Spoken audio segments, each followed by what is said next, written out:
اليوم يغير، ونجد بالتالي كوستيتش مكان يوفنتوس فاز في تلك المباراة بثنائية فريق مانشستر سيتي 1-2-3. يوفنتوس اللي بادئ ب 3-4-3، وهذه الكرة على جهة اليسار والكرة العرضية الرأسية دي غريغوريو، رد فعل رائع له مع اليوفي. شوف آية نوري خالد شنو عمل، يعني هي المعادلة الهجومية للظهيرة.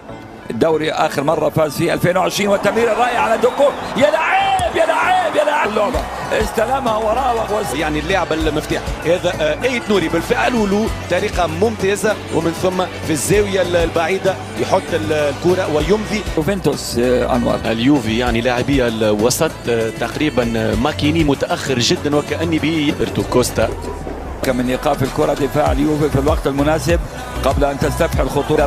ريان يتقدم، يحول كره ممتازه، الكرات العرضيه. الهجمات لمانشستر سيتي غايب، يعني كل بيرتو كوستا بطيء ولا يعود بسرعه يعني للتغطيه الدفاعيه. نور عمل ممتاز جدا من جهه اليسار، هذا هو ريان. تمريره حاسمه بالنسبه للهدف العكسي الذي تم تسجيله في المباراه عليها سافينيو، تمر من الجميع وتصل تسديده قويه.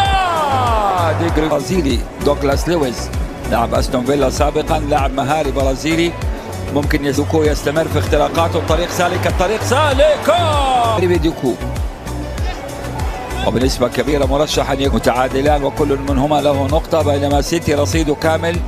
اليوم تعادل كرة قصيرة أو لما كان مع فريقه لكن كرة القدم في النهاية في فريق واضح اليوم، وحتى أمام العين كان سجل هدف يعني جديد. وآية نوري خالد.